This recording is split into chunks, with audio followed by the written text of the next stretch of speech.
And welcome to another episode of Journey to Gold Zone podcast. And I'm here with my co-host, Rob Mullett, who's joining us for the first time. And we're also joined by our guests, Alan Jones and Tom Bernhard. And we're here to learn about age grading today, find out what it is, its history, and everything we can. So can you guys tell us firstly, what is age grading? You're the expert on the process, so why don't you go ahead and set the stage? Okay, age grading is started in the late 1980s, and people were saying that with more and more youngsters running, older people running, women running, there should be a way to score people according to their age and gender. And so it started out by the National Masters News came up with some tables that gave a number for each person according to their gender and age, and they could take their time and multiply it by this number, and they could now see what they would have run, say, when they were 25 years old. But a lot of people accepted so much that the Run Sign Up site posts the age grade of everyone who finishes that's in a standard distance that we have tables for, and they consider that's probably 30 to 40% of all results that are listed on the web in the U.S. Specifically, what data points do you use to create that age grading?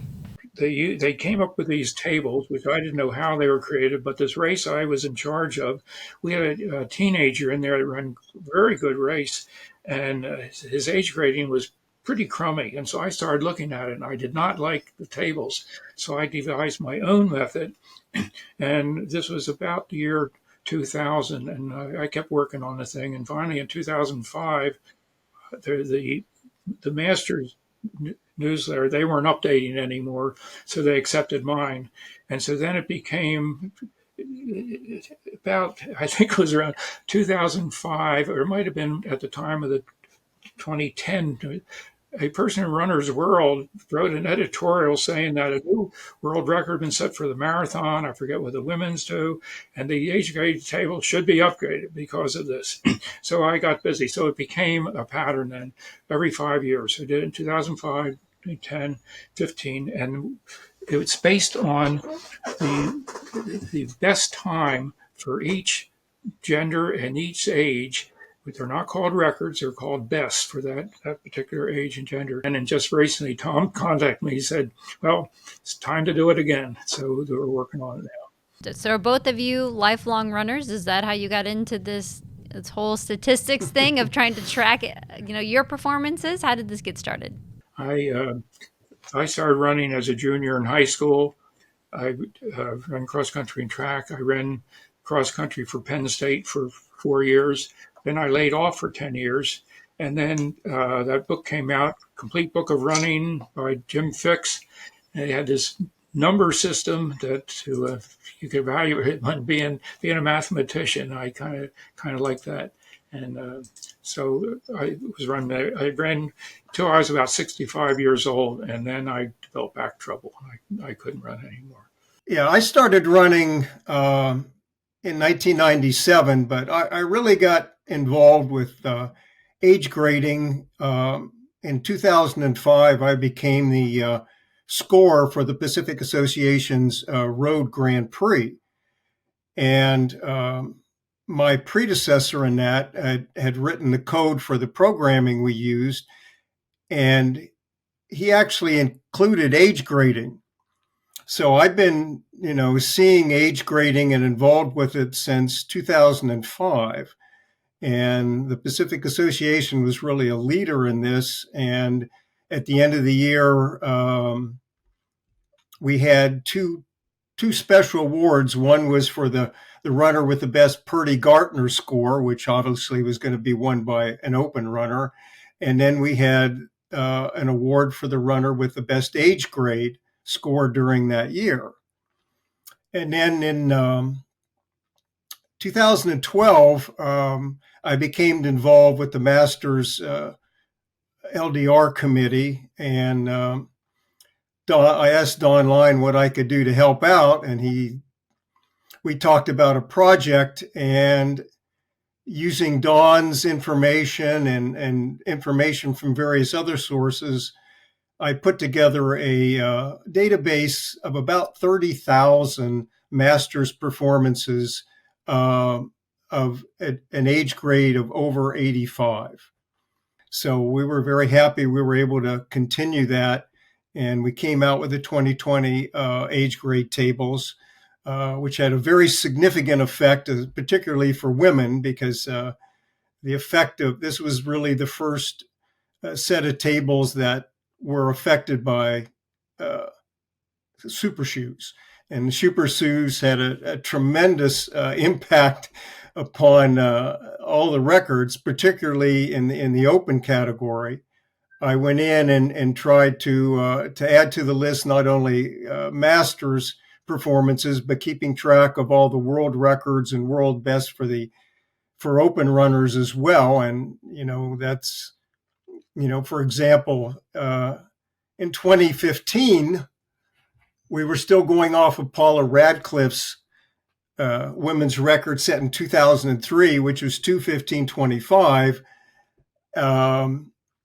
In 2020, the record had only gone down to 2:14:04 with Bridget Kosgei. Well, now we're looking at a sub 2:10, which I gave Alan the list, and this is, we got another one here from Chicago and a couple others. So in the past, this is a statistical based method, and you have two different databases, one for men and one for women. And people sometimes like to compare a woman's age grade and a man's, but they're really, I'd say the women tended to age grade a bit higher, just because the records hadn't been being beaten as often. And in terms of masters running, there were a lot more men masters running than women. In 2020, and now the one we just finished for 2025, the women's records have come down significantly, not only for the open runners, but just last year at Chicago, we had two American women break the marathon world's record for the 60 to 64 age grade, and also for the 75 to 79. And they significantly lowered those records as well. So it's getting to the point where women's age grading is just about on par with the men's in terms of how difficult it is, and how the age grade reflects the significant improvements women have made over the last 10 years. What does the age grade look like in the results? So if I compete in a race and I see my performance age graded, what does that look like on the results, and what does that mean for me personally? It can be shown in either two ways. It can be shown as a percentage, like 90%, 80, 75%, whatever, or it can be shown as a decimal, like 0.93 or something like that. It just depends how the scoring company decides to show it. And sometimes they even show not the percentage, but the equivalent of your time, what it would have been as an open runner. But I don't really care for that too much. But for example, if you look at the New York road runners you look at their results, you can either see it as a percentage, or you can see it what the equivalent of their time as an older runner would have been as an open runner. And it's pretty simple.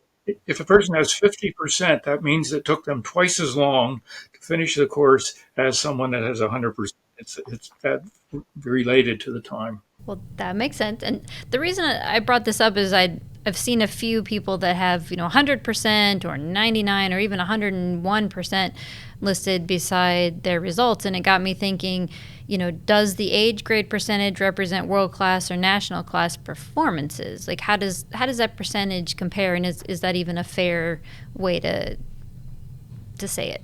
There are four races where we use the world record, and that's the 5K, the 10K, the half, and the full marathon. So if an older runner has an age grade percentage of 100, that means that's the equivalent of the open world record handicapped for their age. So really the ideal is that we get things to the point where an age grade of over 100 becomes quite rare. But with the what we used to call outliers now just seem to be people who are slightly ahead of the curve and ahead of the time. So generally, we consider an age grade of 90% to be world class and 85% to be national class. And 80 would be sort of regional or at the association level, if you want to say that. So 100% doesn't mean that they probably ran the world record in their age group. Because I guess I got excited because when I saw 100% or 101, I thought, oh, they probably got the world record in their age group. But that doesn't equate, correct? Right. When age grades, when Alan puts his tables together, there is an age grade factor. So basically, you would take the time in seconds of, say, Ruth Chepengetich's new marathon women's world record of 2 hours, 9 minutes, and 56 seconds, convert that strictly to seconds, and then you would divide that by the age factor, which is always less than 1. So as runners get older, that factor becomes the lower number. So it might be a 0.78 or 0.6 for somebody who's like 70 or 80 years old. And then so when you divide the world record or world best time by that, you'll end up with a higher number. And for that age, say if it's for a 60-year-old, that time would represent an age grade of 100%. For that single age. So if somebody has an age grade of 70%, that means that they ran 70% as fast as what would have been a world record equivalent for that age, world equivalent of the open world's record. That's right. Let me show you what a graph of this looks like. I'm more of a visual learner, so this might help me a little bit more. So what you can see, the age from 0 to 100, and the blue dots are Tom's best from 5 years ago. And as you see, there's a number of places, like right where my arrow is here, Tom's best was there, but now it went down to here. And I try to fit this, and I don't want any of those dots to be underneath. That represents more than 100%.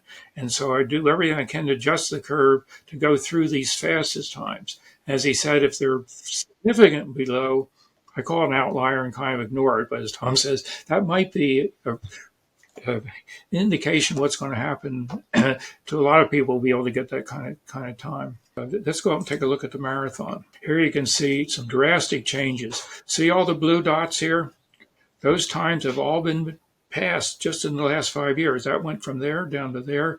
And you can see how this one right here drove the curve. So the whole curve is a lot different. And this is one I call an outlier. I was pushing it as much as I could, and I figured I just couldn't push it anymore. And when I say it's an outlier, I'm not saying the course was short. I'm not saying the person's age was pretty far along. I'm not saying they were on drugs. I'm just saying it's just doesn't fit statistically in here. So that one that Alan's referring to, basically, that was Jeannie Rice's new marathon world's record set at age 75. We had some really exceptional performances by Masters runners who really pushed the limit. So, but you can see the effect primarily of super shoes have had of pushing that blue line down into the red line. The blue dot there from the new women's marathon world record.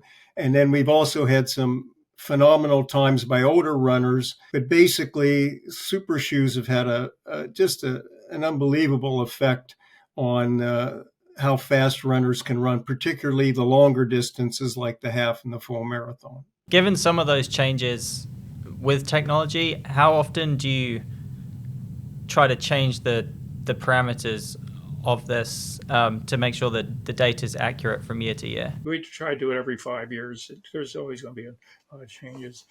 And as you can see over here, the world record, that blue dot up there was not the world record. That was not. It was underneath here. And when the world record improves, it drags the whole curve down. because you've got to send it through. It's got to go through that point, and then that tends to drag all these down. For example, in the Masters LDR Grand Prix, our set of national road championships for Masters runners, we would often see women score over 100% because we had a lot of really good runners love doing the Grand Prix, and we would see that. In an entire database, we only have one male performance over 100%. And every year we might have half a dozen to 10 women score over 100% every year. And I think that will be significantly changed going forward. And on the right of my screen, you see this is all Tom's data, which he gives me. He highlights the world record. There it is, Ruth. And so that's what I use to fit the curves. There's been a lot of interesting research done lately, some new research done on the shoes, and it looks like women benefit more from super shoes than men do because, we've seen all these women's records in the last 4 or 5 years, but other than Calvin Kiptum's marathon worlds, of course, we just had a new world record in the half marathon, but it only dropped it by 1 second. So they're finding that because women are shorter, their stride length is shorter, and therefore they have more foot strikes in a marathon or a half marathon than a man would. And the whole benefit people get from super shoes is they get more rebound. So if you have more foot strikes, you get more instances of rebound. And also because women are lighter, the shoe doesn't bottom out. So they're getting the full benefit of the technology of the shoe. As we approach 2025, is there any changes that we should expect to see with age grading going into next year? We'll be getting the word out. We're just going to make sure we get everything fine-tuned, and this will be presented at the USATF annual meeting the end of the first week in December. And it'll be, I'm sure, ratified by the Masters LDR committee, and then we can make it available to all the timing companies and websites that want to offer age grading for people to look up. I placed the tables in a thing called GitHub. It's a very common repository for software and all. And my software is over there too. But I put that there, and it's completely accessible. I send out a link. So that's available to any race organizer in the country that wants to age grade their race. Publicly available, they can do that. And like he says, there's a site which is accessible from the USATF site for grading your own. You can go there, put in your distance, put in your time, and it'll give you your score on that. The Masters LDR committee has been behind for a long time. In our Road Grand Prix, the majority of the prize money is based upon age grading. Because, even though we go on 5-year age groups, which is a lot better than it used to be at 10 years, if you're a 54-year-old runner, it's hard beating a really good 50-year-old runner. So this basically puts everybody on an even playing field and allows everybody a shot at making, you can get a $500 prize if you have the top age grade for your gender. So that's a significant bit of prize money. People really enjoy this. We also give out medals based upon your age grade. If you get a 90% age grade, you get a gold medal. If you get an 85, you get a silver, and an 80, you get a bronze medal. And runners really, really love these medals.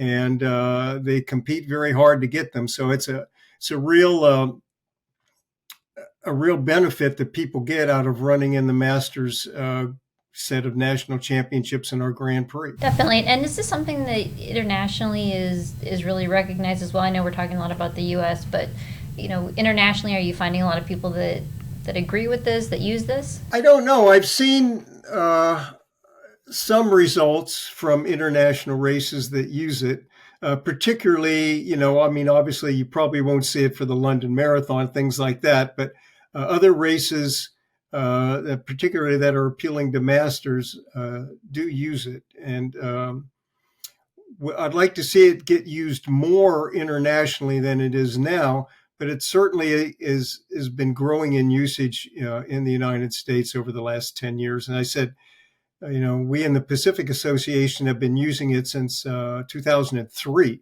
Great, thank you. Yeah, thank you, guys. Is there anything else that we missed that you think would be good for people to understand about age grading? I think you guys did a great job of explaining the history and taking us through it. All right, well, thank you. Yeah, we Thank you. appreciate it. A lot of fun. All right, thank you so much. We'll be back for another episode in another day.